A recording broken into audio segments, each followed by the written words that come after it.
Everyone, आज हम शुरू करेंगे क्लास 6 की बुक सामाजिक एवं राजनीतिक जीवन हमारी एनसीईआरटी सीरीज़ में। इससे पहले हम क्लास 6 की हिस्ट्री और क्लास 6 की ज्योग्राफी दोनों बुक्स को कंप्लीट कर चुके हैं।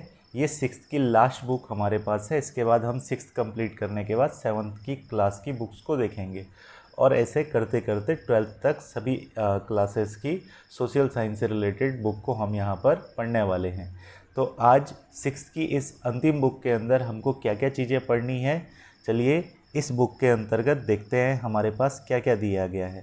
तो यहाँ मैं आपके पास पहले एक बार इंडेक्स खोल देता हूँ। इंडेक्स में आप देखिए, जैसे यहाँ दिया गया है हमारे पास इकाई 1 के अंतर्गत विविधता, और इसमें 2 चैप्टर हैं, विविधता की समझ और विविधता एवं भेदभाव। इकाई 3 में दिया गया है सरकार क्या है, इसके अलावा लोकतांत्रिक सरकार के मुख्य तत्व। इकाई 5 में दिया गया है पंचायती राज, गांव का प्रशासन और नगर प्रशासन। इसके अलावा इकाई 8 में दिया गया है ग्रामीण क्षेत्र की आजीविकाएं और शहरी क्षेत्र की आजीविकाएं। तो यही सब हमको पढ़ना है, यानी हमारे पास सबसे पहला चैप्टर है यहाँ पर विविधता की समझ।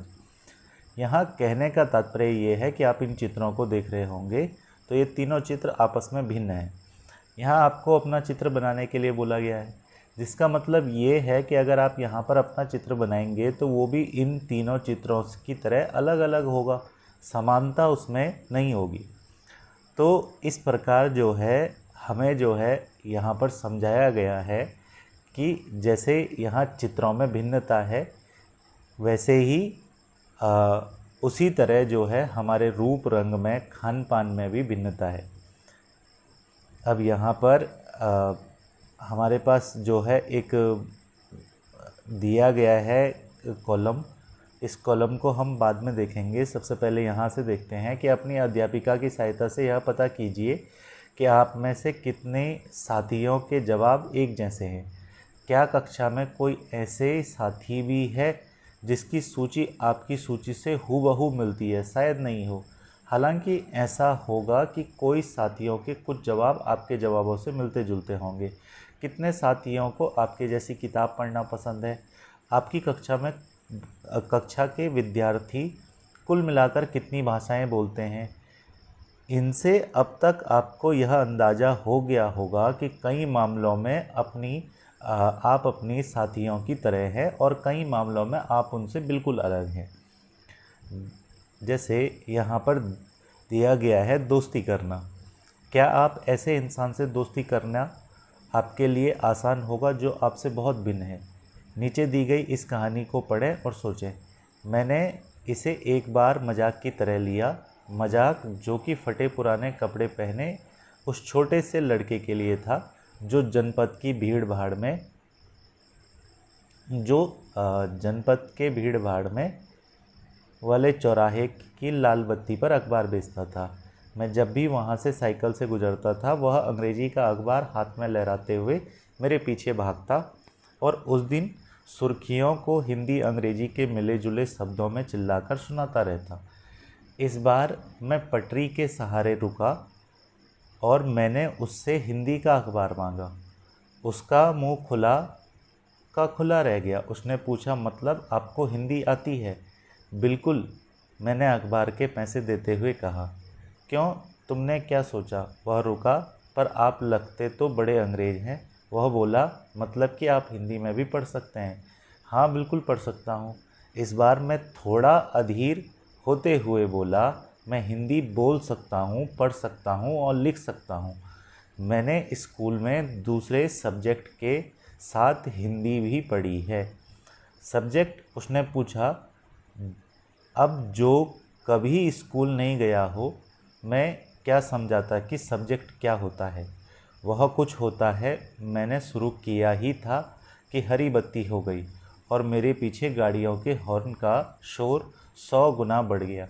मैंने भी अपने आप को ट्रैफिक के साथ आगे बढ़ने दिया। अगले दिन वह फिर वहाँ पर था। वह मुस्कुरा रहा था और मेरी तरफ हिंदी का अखबार बढ़ाते हुए उसने कहा, भैया आपका अखबार। अब बताइए ये सब्जेक्ट क्या चीज़ है? अंग्रेजी का यह शब्द उसकी ज़बान पर अजीब लग रहा था। ऐसा लगा मानो अंग्रेजी में सब्जेक्ट शब्द का जो दूसरा अर्थ है प्रजा, उस अर्थ में वह उसका प्रयोग कर रहा है। ओ, यह कुछ पढ़ाई लिखाई से संबंधित है, मैंने कहा। उसके बाद चूंकि लाल बत्ती हो गई थी, सो मैंने पूछा, तुम कभी स्कूल गए हो? कभी नहीं, उसने जवाब दिया। फिर बात बढ़ाते हुए उसने गर्व से कहा, मैं जब इतना ऊंचा था तभी से मैंने काम शुरू कर दिया था। उसने मेरी साइकिल की गद्दी के बराबर अपने आप को नापा। पहले मेरी माँ मेरे साथ आती थी, लेकिन अब मैं अकेले ही कर लेता हूँ। अभी तुम्हारी माँ कहाँ है? मैंने पूछा। पर तब हरी बत्ती हो गई, मैं चल पड़ा। मैंने उसे अपने पीछे कहीं चिल्लाते सुना। वह मेरठ में है और उसके साथ बाकी ट्रैफिक के शोरगुल में डूब गया। मेरा नाम समीर है, उसने अगले दिन कहा और बड़े शर्माते हुए मेरा नाम पूछा। आपका नाम? यह तो बड़े आश्चर्य की बात थी। मेरी साइकिल डगमगाई। मेरा नाम भी समीर है, मैंने बताया। क्या? उसकी आंखें एकदम चमक उठी। हाँ, मैंने मुस्कुराते हुए कहा, क्या तुम्हें पता है समीर का अर्थ हवा, पवन और पवन पुत्र कौन है? जानते हो? हनुमान। तो अब से आप समीर एक और मैं समीर दो, उसने खूब खुश होते हुए कहा। हाँ ठीक है, मैंने जवाब दिया और अपना हाथ आगे बढ़ाया। हाथ मिलाओ समीर दो। उसका छोटा सा हाथ मेरे हाथ में एक नन्ही चिड़िया की तरह समा गया। मैं साइकिल चलाकर आगे बढ़ चुका था, पर उसके हाथ की गर्माहट अब तक महसूस कर रहा था। अगले दिन उसके चेहरे पर उसकी चित परिचित मुस्कान नहीं थी। मेरठ में बड़ी गड़बड़ हो गई थी, उसने कहा। वहाँ दंगों में बहुत लोग मारे गए हैं। मैंने मुख्य अखबार की सुर्खियों की तरफ देखा। बड़े बड़े अक्षरों में लिखा था, सांप्रदायिक दंगे।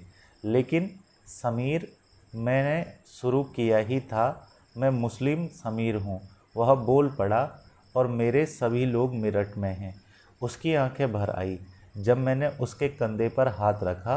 उसने नज़र ऊपर नहीं उठाई। समीर एक और समीर दो में कोई अंतर लिखिए। क्या ये अंतर उन्हें दोस्त बनने से रोक पाए?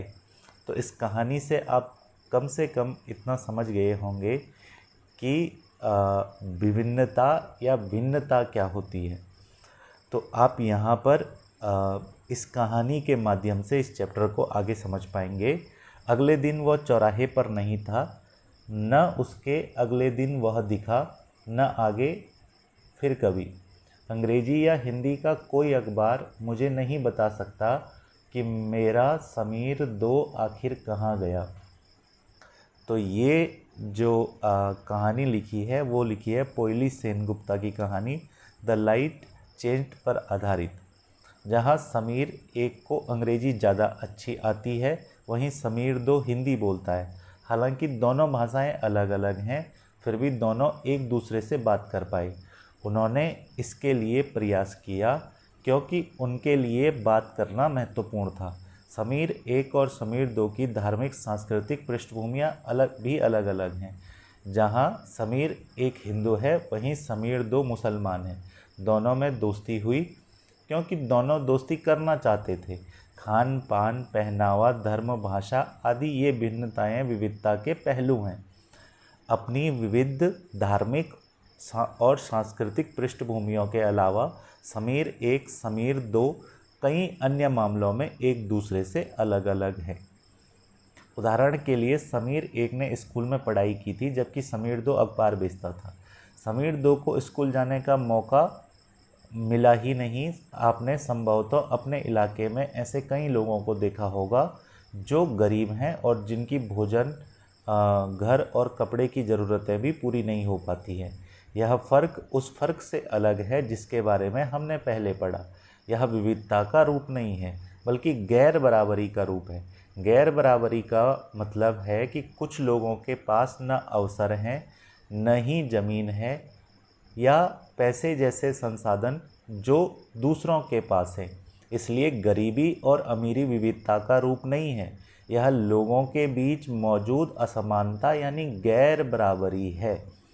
जाति व्यवस्था असमानता जाति व्यवस्था असमानता का एक और उदाहरण है। इस व्यवस्था में समाज को अलग अलग समूहों में बांटा गया है। इस बंटवारे का आधार था कि लोग किस तरह का काम करते हैं। लोग जिस जाति में पैदा होते थे उसे बदल नहीं सकते थे। उदाहरण के लिए, अगर आप कुम्हार के घर में पैदा हो गई हैं तो आपकी जाति कुम्हार ही होती, आप बस वही बन सकती थी। कोई व्यक्ति जाति से जुड़ा अपना पेशा नहीं बदल सकता था, इसलिए उस ज्ञान के अलावा किसी अन्य ज्ञान को हासिल करना जरूरी नहीं समझा जाता था। इससे गैर बराबरी पैदा हुई। आप इस बारे में अगले पाठों में पढ़ेंगे। तो अब आपको समझ आया होगा कि इस चैप्टर की पृष्ठभूमि क्या है और इस चैप्टर के अंदर जो चीज़ें समझाने का प्रयास किया जा रहा है वो भी आप अच्छे से समझ पाए होंगे। तो अभी तक जो भी हमने पढ़ा उसके दो कंक्लूज़न यहाँ पर हैं। एक तो बिंदु है विविधता। विविधता का आशय यहाँ पर धर्म, भाषा, परिवेश, इन सभी सामाजिक परिवेशों से है। जबकि यहाँ पर अगर हम देखेंगे तो असमानता का तात्पर्य अमीर और गरीब के बीच के अंतर से है, जो लगभग ये अनुमानित है कि संसाधनों के अभाव से ऐसा होता है। अब आगे देखेंगे कि विविधता हमारे जीवन को कैसे समृद्ध करती है। जैसे समीर 1 और समीर 2 दोस्त बने, ठीक वैसे ही आपकी भी सहेलियां होंगी जो आपसे बहुत अलग होंगी। देखो, आप यहाँ पे देख रहे होंगे ना कि एनसीईआरटी में ज़्यादातर जो संबोधन है वो स्त्रीलिंग में दिया हुआ है। इसका एक कारण ये भी है कि काफ़ी समय तक जो संबोधन हैं कहानियों में वो केवल पुल्लिंग में दिए जाते थे। एनसीईआरटी ने महिला शिक्षा को प्रोत्साहन देने के लिए ऐसा किया है कि वो अपनी जो कहानियाँ हैं उनको ज़्यादातर चैप्टर में जो संबोधन है उसमें स्त्रीलिंग में दिया जाता है। आपने शायद उनके घर में अलग तरह का खाना खाया होगा, उनके साथ अलग अलग त्यौहार मनाए होंगे, उनके कपड़े पहनकर भी देखे होंगे, थोड़ी बहुत उनकी भाषा भी सीखी होगी। कहानी बनाना भी पसंद होगा। एक अच्छी कहानी पढ़ने से हमेशा खुशी मिलती है। उसको पढ़कर और ज़्यादा कहानियाँ बनाने के लिए नए नए विचार आते हैं। जो लोग कहानियाँ लिखते हैं वे विभिन्न स्रोतों, किताबें, वास्तविक जीवन और कल्पना से प्रेरणा लेते हैं। आपको शायद तरह तरह के जानवरों, रानियों, साहसिक घटनाओं, भूतों की कहानियाँ पसंद होंगी। संभव है कि आपको खुद कुछ लोग जंगल में जानवरों के नज़दीक रहे और उन्होंने जानवरों की दोस्ती व लड़ाइयों के बारे में कहानियाँ लिखी। कुछ अन्य लोगों ने राजा रानियों के वृत्तांत पढ़कर प्यार और सम्मान के किस्से लिखे। कुछ ने अपने बचपन की यादों में गोते लगाए। स्कूल और दोस्ती की मधुर यादों से निकलकर कुछ साहस की कहानियाँ लिखी। कल्पना कीजिए कि जिनकी कहानियाँ आपने सुनी या पढ़ी हैं उन सभी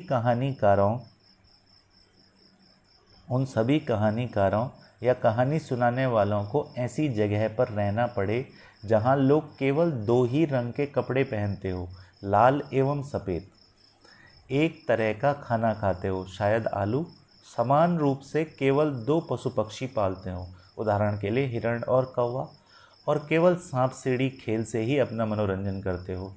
ऐसी जगह रहकर वे कैसी कहानियाँ लिख पाएंगे?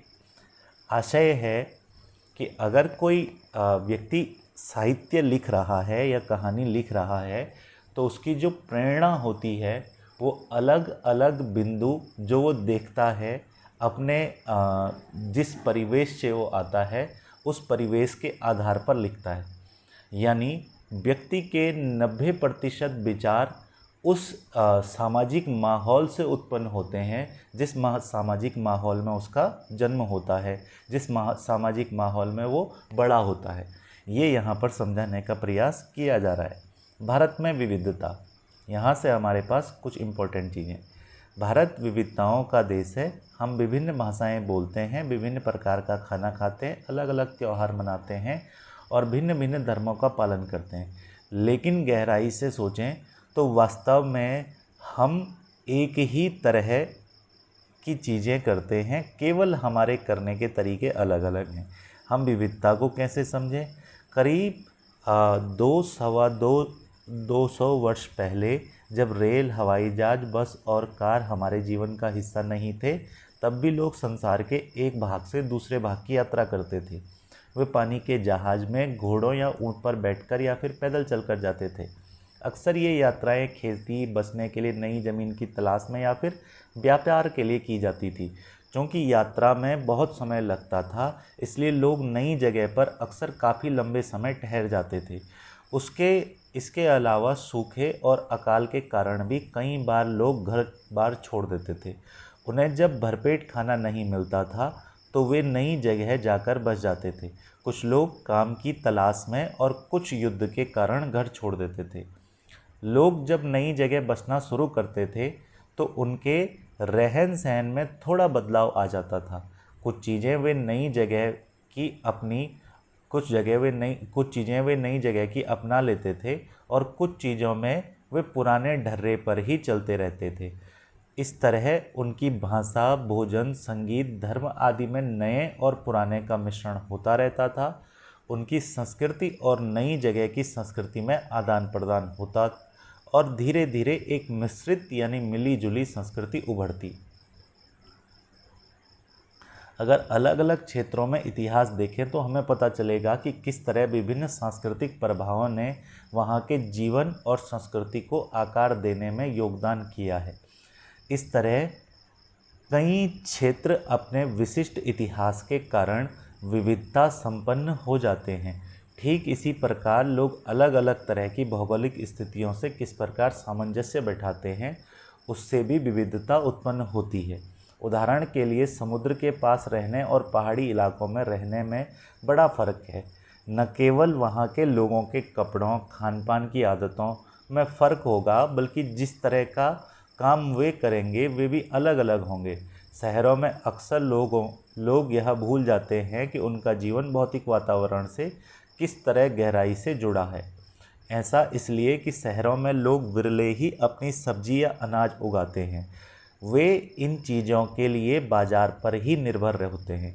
आइए भारत के दो भागों लद्दाख और केरल के उदाहरण के जरिए समझने की कोशिश करें कि किसी क्षेत्र की विविधता पर उसके ऐतिहासिक और भौगोलिक कारकों का क्या असर पड़ता है। यहाँ हम देखेंगे तो लद्दाख जम्मू और कश्मीर के पूर्वी हिस्से में पहाड़ियों में बसा एक रेगिस्तानी इलाका है। यहाँ पर बहुत ही कम खेती संभव है क्योंकि इस क्षेत्र में बारिश बिल्कुल नहीं होती। यह इलाका हर वर्ष काफ़ी लंबे समय तक बर्फ़ से ढका रहता है। इस क्षेत्र में बहुत ही कम पेड़ उग पाते हैं। पीने के पानी के लिए लोग गर्मी के महीनों में पिघलने वाली बर्फ़ पर निर्भर रहते हैं। यहाँ के लोग एक ख़ास किस्म की भेड़ पालते हैं जिसे पश्मीना ऊन मिलता है। यह ऊन कीमती है, इसलिए पश्मीना शॉल बड़ी महंगी होती है। लद्दाख के लोग बड़ी सावधानी से इस ऊन को इकट्ठा करके कश्मीर के व्यापारियों को बेच देते हैं। मुख्यतः कश्मीर में ही पश्मीना शालें बुनी जाती हैं। यहाँ के लोग दूध से बने पदार्थ जैसे मक्खन, चीज़, खास तरह का छेना एवं मांस खाते हैं। हर एक परिवार के पास कुछ गाय, बकरी और याक होती हैं। रेगिस्तान होने का यह मतलब नहीं कि व्यापारी यहाँ आने के लिए आकर्षित नहीं हुए। लद्दाख तो व्यापार के लिए एक अच्छा रास्ता माना गया क्योंकि यहाँ कई घाटियाँ हैं जिनसे गुजरकर मध्य एशिया के काफ़िले उस इलाके में पहुँचते थे जिसे आज तिब्बत कहते हैं। ये काफ़िले अपने साथ मसाले, कच्चा रेशम, दरियाँ लेकर चलते थे।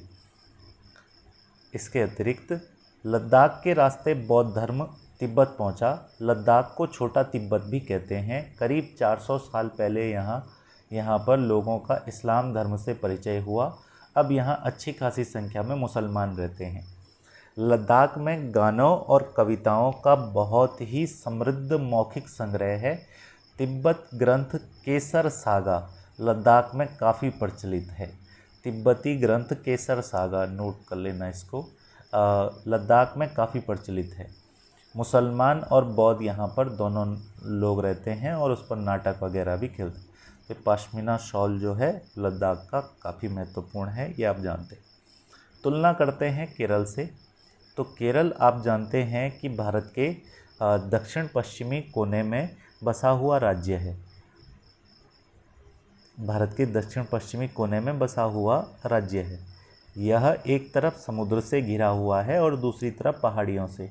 इन पहाड़ियों पर विविध प्रकार के मसाले, काली मिर्च, लौंग, इलायची आदि उगाए जाते हैं। इन मसालों के कारण यह क्षेत्र व्यापारियों के लिए बहुत ही आकर्षक बना। सबसे पहले अरबी और यहूदी व्यापारी केरल आए।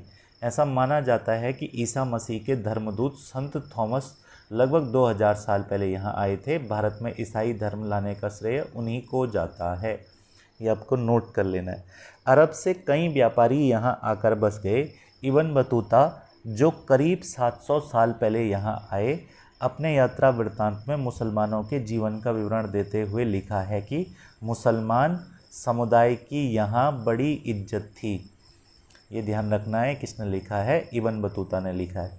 वास्को डी गामा पानी के जहाज से यहाँ पहुँचे तो पुर्तगालियों ने यूरोप से भारत तक समुद्री रास्ता जाना। इन सभी ऐतिहासिक प्रभावों के कारण केरल के लोग विभिन्न धर्मों का पालन करते हैं, जिसमें यहूदी, इस्लाम, ईसाई, हिंदू, बौद्ध धर्म शामिल हैं। चीन के व्यापारी भी केरल आए। यहाँ पर मछली पकड़ने के लिए जो जाल इस्तेमाल किए जाते हैं वो चीनी जालों से हूबहू मिलते हैं। उन्हें चीना वल्ला कहते हैं। ये भी आपको नोट करने। तलने के लिए जो बर्तन इस्तेमाल किया जाता है उसे चीना चट्टी कहते हैं, जिसमें चीन शब्द इस बात की ओर इशारा करता है कि उसकी उत्पत्ति कहाँ हुई होगी। केरल की उपजाऊ जमीन और जलवायु चावल की खेती के लिए भी बहुत उपयुक्त है और वहाँ के अधिकतर लोग मछली, सब्जी और चावल खाते हैं। तो केरल में मनाए जाने वाला त्यौहार ओणम की नाव प्रतियोगिता दिखाई गई है। यहाँ केरल और लद्दाख की भौगोलिक परिस्थितियाँ एक दूसरे से बिल्कुल अलग अलग हैं। जैसा हमने देखा अभी, दोनों क्षेत्रों के इतिहास में एक ही प्रकार के सांस्कृतिक प्रभाव हैं। दोनों क्षेत्रों को चीन और अरब से आने वाले व्यापारियों ने प्रभावित किया। जहाँ केरल की भौगोलिक स्थितियों ने मसाले की खेती संभव बनाई, वहीं लद्दाख की विशेष भौगोलिक स्थिति और ऊन ने व्यापारियों को अपनी ओर खींचा। इस तरह पता चलता है कि किसी भी क्षेत्र के सांस्कृतिक जीवन का उसके इतिहास और भूगोल से प्रायः गहरा रिश्ता होता है। विविध संस्कृतियों का प्रभाव केवल बीते हुए कल की बात नहीं है। हमारे जीवन का आधार ही काम के लिए एक जगह से दूसरी जगह जाना है। हर एक कदम के साथ हमारे सांस्कृतिक रीति रिवाज और जीने का तरीका धीरे धीरे नए क्षेत्र का हिस्सा बन जाते हैं जहां हम पहुंचते हैं। ठीक इसी तरह अपने पड़ोस से हम अलग अलग समुदायों के लोग साथ रहते हैं, अपने रोज़मर्रा के जीवन में मिलजुल कर काम करते हैं और एक दूसरे के रीति रिवाज, परंपराओं में घुलते मिलते हैं। विविधता में एकता।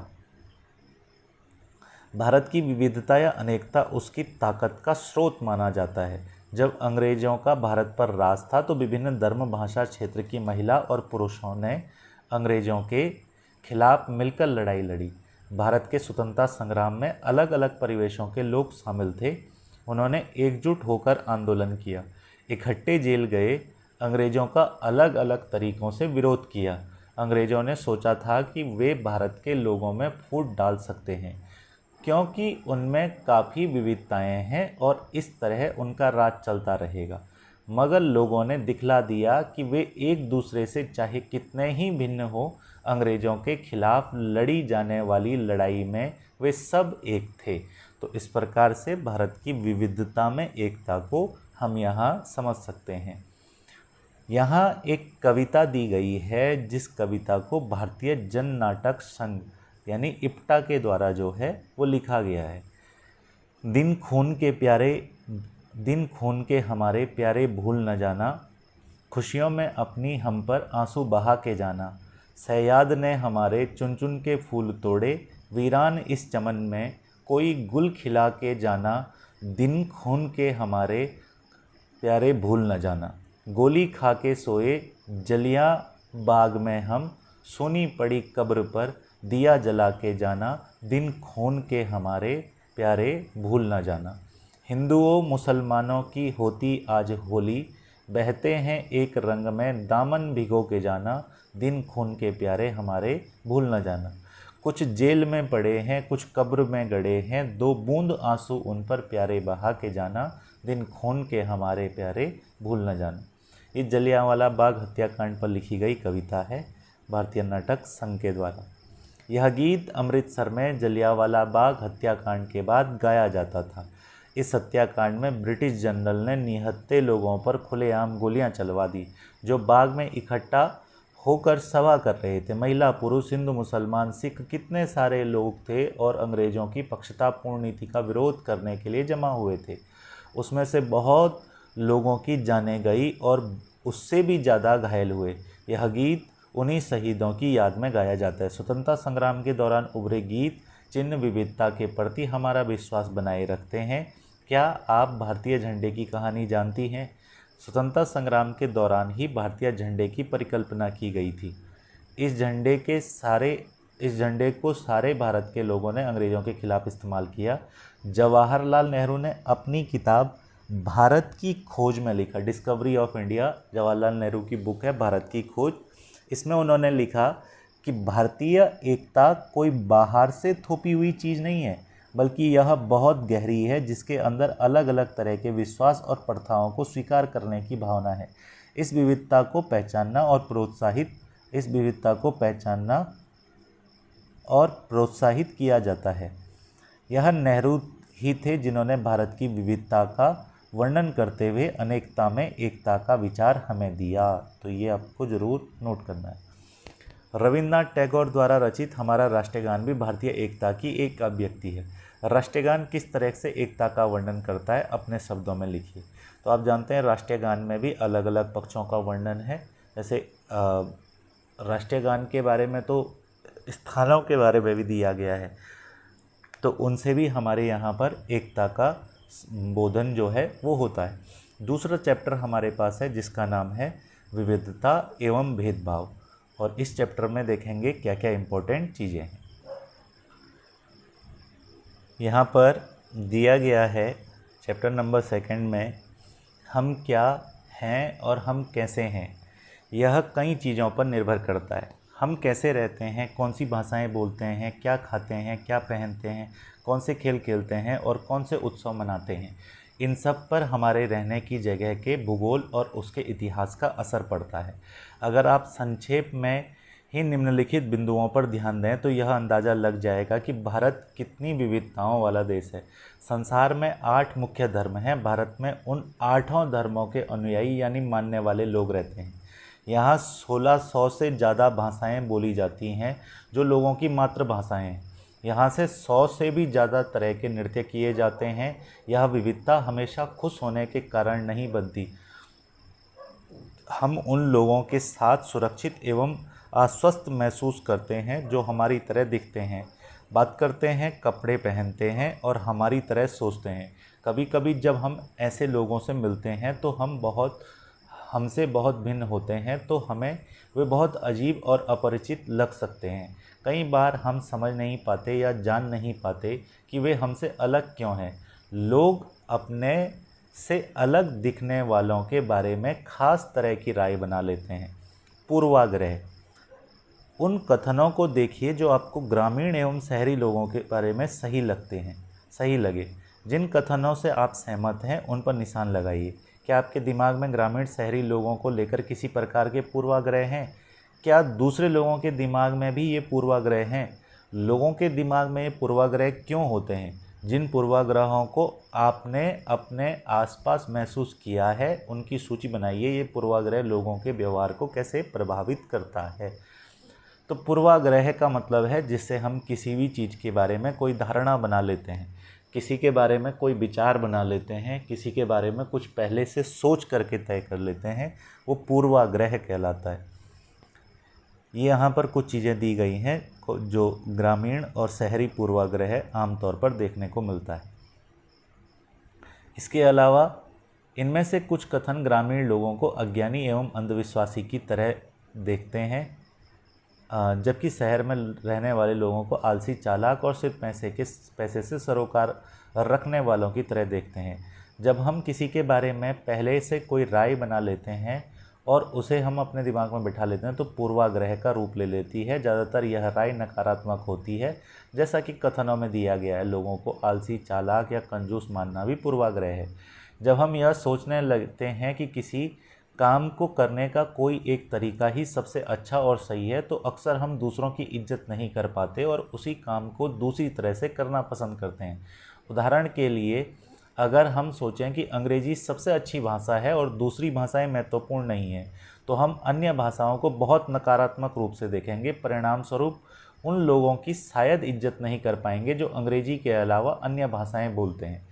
हम कई चीज़ों के बारे में पूर्वाग्रही हो सकते हैं, लोगों के धार्मिक विश्वास, उनकी चमड़ी का रंग, जिस क्षेत्र से वे आते हैं, जिस तरह वे बोलते हैं, जिस तरह के वे कपड़े पहनते हैं इत्यादि।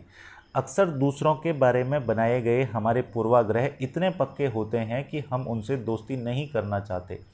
इस वजह से कई बार हमारा व्यवहार ऐसा होता है कि हम उन्हें दुख पहुंचा देते हैं। लड़के और लड़की में भेदभाव। समाज में लड़के और लड़कियों में कई तरीके से भेदभाव किया जाता है। हम सभी इस भेदभाव से परिचित हैं। एक लड़का या लड़की होने का अर्थ क्या होता है? आप में से कई लोग कहेंगे कि हम लड़के या लड़की की तरह जन्म लेते हैं या तो ऐसे ही होता है, इसमें सोचने वाली क्या बात है? आइए देखें कि क्या यही सच्चाई है। यहाँ दिए गए कुछ पॉइंट हैं, इनके आधार पर लड़का और लड़की के भेदभाव वगैरह बताए गए हैं। लोग तरह तरह की बातें करते हैं।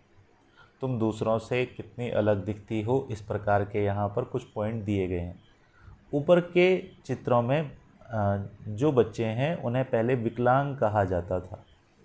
जैसे यहाँ पर आप देखोगे तो इनको जो है विकलांग कहा जाता था। इस शब्द को बदलकर आज उनके लिए जो शब्द प्रयोग किए जाते हैं वे है खास ज़रूरतों वाले बच्चे। उनके बारे में लोगों के पूर्वाग्रहों को यहाँ बड़े अक्षरों में दिया गया है। तो क्या उसका दिमाग सही है? ये अलग अलग लोगों के पूर्वाग्रह यहाँ पर दिए गए हैं। अगर हम इस कथन को लें कि वे रोते नहीं, तो आप देखेंगे कि यह गुण आमतौर पर लड़कों या पुरुषों के साथ जोड़ा जाता है। बचपन में जब लड़कों को गिर जाने पर चोट लग जाती है तो माता पिता एवं परिवार के अन्य सदस्य यह कहकर चुप करा देते हैं कि रो मत, तुम लड़के हो, लड़के बहादुर होते हैं, रोते नहीं। जैसे जैसे बच्चे बड़े होते जाते हैं ये विश्वास करने लगते हैं कि लड़के रोते नहीं। जहाँ तक अगर किसी लड़की का रोना आए भी तो वह अपने आप को रोक लेता है। लड़का यह मानता है कि रोना कमजोरी की निशानी है। हालांकि लड़कों और लड़कियों दोनों का कभी कभी रोने का मन करता है, खासकर जब उन्हें गुस्सा आए या दर्द हो। लेकिन बड़े होने पर लड़के सीख जाते हैं या अपने को सिखा लेते हैं कि रोना नहीं है। अगर एक बड़ा लड़का रोए तो उसे लगता है कि दूसरे उसे चिढ़ाएंगे या उसका मजाक बनाएंगे। सही बात है भाई। इसके अलावा इसलिए वह दूसरों के सामने रोने से अपने आप को रोक लेते हैं। हम लगातार सुनते हैं कि लड़के ऐसे होते हैं और लड़कियां ऐसी होती हैं। समाज की इन मान्यताओं को हम बिना सोचे समझे मान लेते हैं। हम विश्वास कर लेते हैं कि हमारा व्यवहार इनके अनुसार ही होना चाहिए। हम सभी लड़कों और लड़कियों को उसकी छवि के अनुरूप देखना चाहिए। रूढ़िबद्ध धारणाएं बनाना। जब हम सभी लोगों को एक ही छवि में बांध देते हैं या उनके बारे में पक्की धारणा बना लेते हैं तो उसे रूढ़िबद्ध धारणा कहते हैं। कई बार हम किसी खास देश, धर्म, लिंग के होने के कारण किसी को कंजूस, अपराधी या बेवकूफ़ ठहराते हैं। ऐसा दरअसल उनके बारे में मन में एक पक्की धारणा बना लेने के कारण होता है। हर देश, धर्म में हमें कंजूस, अपराधी या बेवकूफ़ लोग मिल जाते हैं, सिर्फ इसलिए कि कुछ लोग उस समूह में वैसे हैं। पूरे समूह के बारे में ऐसी राय बनाना वाजिब नहीं। इस प्रकार की धारणाएं प्रत्येक इंसान को एक अनोखे और अलग व्यक्ति की तरह देखने से रोक देती है। हम नहीं देख पाते कि उस व्यक्ति के अपने कुछ खास गुण और क्षमताएं हैं जो दूसरों से अलग हैं। रूढ़िबद्ध धारणाएं बड़ी संख्या में लोगों को एक ही प्रकार के खांचे में जड़ देती हैं। जैसे माना जाता है कि हवाई जहाज़ उड़ाने का काम लड़कियां नहीं कर सकती। इन धारणाओं का असर हम सब पर पड़ता है। कई बार ये धारणाएं ऐसे काम करने से रोकती हैं जिनको करने की काबिलियत शायद हम में हो। असमानता एवं भेदभाव। यहाँ दिया गया है कि भेदभाव तब होता है जब लोग पूर्वाग्रह और रूढ़िबद्ध धारणाओं के आधार पर व्यवहार करते हैं। अगर आप लोगों को नीचा दिखाने के लिए कुछ करते हैं, अगर आप उन्हें कुछ गतिविधियों में भाग लेने से रोकते हैं, किसी खास नौकरी को करने से रोकते हैं, या किसी मोहल्ले में रहने नहीं देते, एक ही कुएं या हैंडपंप से पानी नहीं लेने देते, दूसरों के द्वारा इस्तेमाल किए जा रहे कप या गिलास में चाय नहीं पीने देते, तो इसका मतलब ये है कि आप भेदभाव कर रहे हैं। भेदभाव कई कारणों से हो सकता है। आप याद करें कि पिछले पार्ट में समीर 1 और समीर 2 एक दूसरे से बहुत भिन्न थे। उदाहरण के लिए उनका धर्म अलग था। यह विविधता का एक पहलू है, पर यह भेदभाव का कारण भी बन सकता है। ऐसा तब होता है जब लोग अपने से भिन्न प्रथाओं और रिवाजों को निम्न कोटि का मानते हैं। दोनों समीर एक और अंतर उनकी आर्थिक पृष्ठभूमि का था। समीर 2 गरीब था, जैसा कि आपने पहले पढ़ा। यह अंतर विविधता का पहलू नहीं है, यह तो असमानता है। बहुत लोगों के पास अपने खाने, कपड़े और घर की मूल ज़रूरतों को पूरा करने के लिए साधन और पैसे नहीं होते। इसका कारण दफ्तर, अस्पतालों, स्कूलों आदि में उनके साथ भेदभाव किया जाता है। कुछ लोगों को विविधता और असमानता पर आधारित दोनों ही तरह के भेदभाव का सामना करना पड़ता है। एक तो इस कारण कि वे उस समुदाय के सदस्य हैं जिनकी संस्कृति को मूल्यवान नहीं माना जाता। ऊपर से यदि वे गरीब हैं तो उनके पास अपनी ज़रूरतों को पूरा करने के साधन नहीं हैं। इस आधार पर भेदभाव भी किया जाता है। ऐसे दोहरे भेदभाव का सामना कई जनजातीय लोगों, धार्मिक समूहों और ख़ास क्षेत्र के लोगों को करना पड़ता है। दलित वह शब्द है जो नीची कही जाने वाली जाति के लोग अपनी पहचान के रूप में इस्तेमाल करते हैं। वे इस शब्द को अछूत से ज़्यादा पसंद करते हैं। दलित का मतलब है जिन्हें दबाया या कुचला गया। दलितों के अनुसार यह शब्द दर्शाता है कि कैसे सामाजिक पूर्वाग्रहों और भेदभाव ने दलित लोगों को दबा कर रखा। सरकार ऐसे लोगों को अनुसूचित जाति के वर्ग में रखती है। तो इस बुक में आपको ज़्यादातर चीज़ें नोट करने वाली नहीं है, लेकिन पढ़ने से आपको काफ़ी कुछ चीज़ें यहाँ पर समझने को मिल रही होंगी। भेदभाव अपनी आजीविका चलाने के लिए लोग अलग अलग तरह के काम करते हैं, जैसे पढ़ाना, बर्तन बनाना, मछली पकड़ना, बढ़ईगिरी, खेती बुनाई करना, ये सभी काम हैं। ठीक है। यहाँ पर अगर हम देखेंगे तो दिया गया है कि जो लोग इन कामों को करते हैं उनको गंदा और अपवित्र माना जाता है। यह जाति व्यवस्था का एक बहुत ही महत्वपूर्ण पहलू है। जाति व्यवस्था के लोगों के समूहों को एक तरह की सीढ़ी के रूप में रखा जाता है, जिसमें एक जाति दूसरी जाति से ऊपर या नीचे थी। जिन्होंने अपने आप को इस सीढ़ी में सबसे ऊपर रखा, उन्होंने अपने को ऊंची जाति और उत्कृष्ट कहा। जिन समूहों को इस सीढ़ी में सबसे तले रखा गया, उन्हें अछूत और अयोग्य कहा।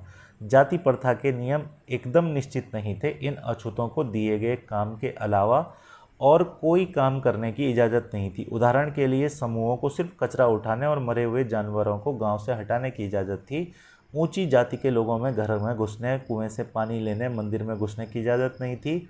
उनके बच्चे दूसरी जाति के बच्चों के साथ स्कूल में नहीं बैठ सकते थे। इस तरह ऊंची जाति के लोगों को अधिकार हासिल थे, उन्होंने तथाकथित अछूतों को वंचित रखा। यहाँ पर हमारे पास आगे दिया गया है कि अगले पृष्ठ में हम देखेंगे कि कैसे भारत की एक मशहूर हस्ती ने भेदभाव का सामना करना पड़ा। यह भाग हमें यह समझने में मदद करेगा कि कैसे जाति के तहत बहुत बड़ी संख्या में लोग भेदभाव के शिकार हुए। भारत के महान नेता डॉक्टर भीमराव अंबेडकर के बारे में यहाँ दिया गया है। डॉक्टर भीमराव अंबेडकर को भारतीय संविधान के पिता, दलितों के सबसे बड़े नेता के रूप में जाना जाता है। डॉक्टर अंबेडकर दलित समुदाय के अधिकारों के लिए लड़ाई लड़ी। उनका महार जाति में जन्म हुआ जो अछूत मानी जाती थी। महार लोग गरीब होते थे जिनके पास ज़मीन नहीं थी और उनके बच्चों को वही काम करना पड़ता था जो वे खुद करते हैं। उन्हें गांव के बाहर रहना पड़ता था और गांव के अंदर आने की इजाज़त नहीं थी। अंबेडकर अपनी जाति के पहले व्यक्ति थे जिसने अपनी कॉलेज की पढ़ाई पूरी की और वकील बनने के लिए इंग्लैंड गए। उन्होंने दलितों को और अपने बच्चों को स्कूल भेजने के लिए प्रोत्साहित किया। दलितों से अलग अलग तरह की सरकारी नौकरी करने को कहा ताकि वे जाति व्यवस्था से बाहर निकल पाएँ। दलितों के मंदिर में प्रवेश के लिए कई प्रयास किए जा रहे थे, उनका अंबेडकर ने नेतृत्व किया। उन्हें ऐसे धर्म की तलाश थी जो सबको समान निगाह से देखे। जीवन में आगे चलकर उन्होंने धर्म परिवर्तन करके बौद्ध धर्म को अपनाया। उनका मानना था कि दलित जाति प्रथा के खिलाफ अवश्य लड़ना चाहिए। ऐसा समाज बनाने की तरफ काम करना चाहिए जिसमें सबकी इज्जत हो, न कि कुछ लोगों की। तो अब यहाँ अंबेडकर के बारे में अगर हम देखेंगे तो अंबेडकर का जन्म जो है वो 1901 में हुआ था। जब वे 9 साल के थे तो वे महाराष्ट्र के कोर गांव में अपने भाइयों के साथ पिता से मिलने गए। बड़ी देर हमने इंतज़ार किया पर कोई नहीं आया। 1 घंटा बीत गया तो स्टेशन मास्टर पूछने आ गए। उन्होंने हमसे हमारे टिकट मांगे जो हमने दिखा दिए। उन्होंने पूछा कि हम वहाँ क्यों रुके हैं। हमने बताया कि हमें कोरेगांव जाना है। हम पिताजी या उनके नौकर के आने का इंतज़ार कर रहे हैं, लेकिन दोनों में से कोई भी नहीं पहुँच पाया था। हमें पता नहीं था कि कोरेगांव कैसे पहुँचते हैं। हमने बहुत अच्छे कपड़े पहन रखे थे। हमारे कपड़ों और बोली से कोई भी अंदाज़ नहीं लगा सकता था कि हम अछूतों के बच्चे थे। निश्चय ही स्टेशन मास्टर को यह लगा कि हम ब्राह्मण बच्चे हैं और वे हमारी मुश्किल को देखकर बड़े परेशान हुए, जैसा कि हिंदुओं में होता ही है। स्टेशन मास्टर ने पूछा कि हम कौन हैं। बिना एक पल सोचे मेरे मुंह से निकल गया कि हम महार हैं। बम्बई प्रांत में महार समुदाय को अछूत माना जाता है। उनको एकदम धक्का लगा, वे भौंचक्के रह गए। उनके चेहरे पर अचानक परिवर्तन हुआ। हमने देख लिया एक अजीब सी घृणा की भावना उन पर हावी हो गई थी। जैसे ही उन्होंने मेरा जवाब सुना वे अपने कमरे में वापस चले गए और हम वहीं के वहीं खड़े रह गए। 15-20 मिनट बीत गए। सूरज बिल्कुल छिपसा गया। पिताजी आए नहीं थे और न ही उनका नौकर। अब स्टेशन मास्टर में भी हमें छोड़कर चले गए। हम काफ़ी घबराए हुए थे। यात्रा के शुरू में जो खुशी और उत्साह की भावना थी उसकी जगह अब अत्यधिक उदासी ने ले ली थी। आधे घंटे के बाद स्टेशन मास्टर लौटकर आए तो पूछा कि हम क्या करने की सोच रहे हैं। हमने कहा कि अगर हमें किराए पर एक बैलगाड़ी मिल जाती तो हम कोरेगांव जा सकते थे। अगर कोरेगांव ज़्यादा दूर नहीं है तो हम फ़ौरन निकलना चाहते हैं। वहाँ किराए पर कई बैलगाड़ियाँ चल रही थी। लेकिन मैंने स्टेशन मास्टर को जवाब दिया था कि हम महार हैं। उसका पता सबको चल गया था। कोई भी गाड़ीवान अछूत वर्ग की सवारी ले जाने अपने आप को गंदा और नीचा नहीं बनाना चाहता था। हम दुगना किराया देने को तैयार थे, पर हमें एहसास हुआ कि बात पैसे से नहीं बन सकती। स्टेशन मास्टर जो हमारे लिए गाड़ीवानों से मोल तोल कर रहे थे, चुपचाप खड़े हो गए। समझ नहीं आ रहा कि क्या करें। ये भीमराव अंबेडकर ने लिखा है। ये भी ध्यान रखना है आपको कि B.R. अम्बेडकर ने ये लिखा है। राइटिंग एंड स्पीचेज के अंतर्गत ये इनकी बुक है, ये आपको ध्यान रखनी है। कल्पना करके देखिए कि यह कितना मुश्किल रहा होगा अगर लोगों को एक जगह से दूसरी जगह जाने न दिया जाए। यह कितना अपमानजनक और दुखदाई होगा। अगर लोग आपसे दूर दूर रहें, आपको छूने से मना करें, आपको पानी ना पीने दें। यह छोटी सी घटना दिखाती है कि कैसे गाड़ी से एक से दूसरी जगह जाने के साधारण काम की सुविधा भी इन बच्चों के पास नहीं थी, जबकि वे पैसा दे सकते थे। स्टेशन के सभी गाड़ी वालों ने बच्चों को ले जाने से मना कर दिया। उन्होंने बच्चों के साथ भेदभाव भरा व्यवहार किया। इस कहानी से यह बिल्कुल साफ है कि जाति के आधार पर भेदभाव न केवल दलितों को कई गतिविधियों से वंचित रखता है, बल्कि वह उन्हें आदर और सम्मान से भी नहीं मिलने देता जो दूसरों को मिलता है। इसके बाद समानता के लिए संघर्ष पॉइंट यहाँ पर दिया गया है। यहाँ से हमारे पास कुछ चीज़ें दी गई हैं, इसे हम देखेंगे। अगर यहाँ देखें तो ब्रिटिश शासन से आज़ादी पाने के लिए जो संघर्ष किया गया था उसमें समानता के व्यवहार के लिए किया गया संघर्ष भी शामिल था। दलितों, औरतों, जनजातीय लोगों, किसानों के जीवन में जिस गैर बराबरी का अनुभव किया गया उसके खिलाफ उन्होंने लड़ाई लड़ी।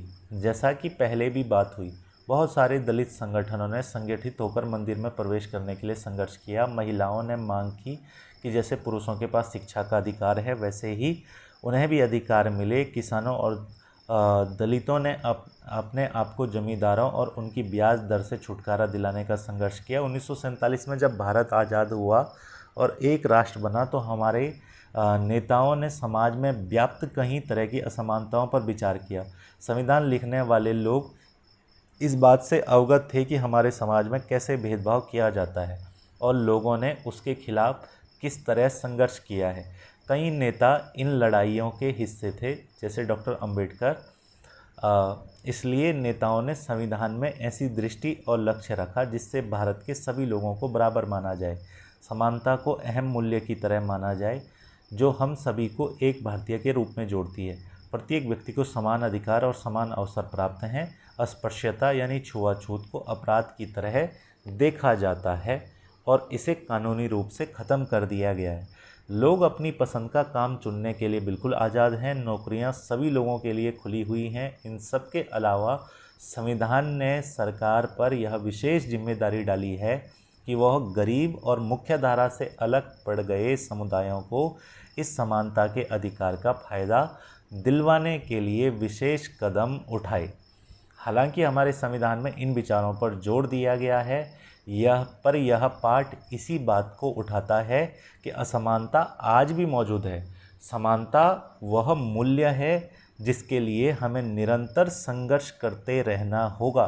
भारतीयों के लिए समानता का मूल्य वास्तविक जीवन का हिस्सा बने, सच्चाई बने, इसके लिए लोगों के संघर्ष, उनके आंदोलन और सरकार द्वारा उठाए जाने वाले कदम बहुत ज़रूरी हैं।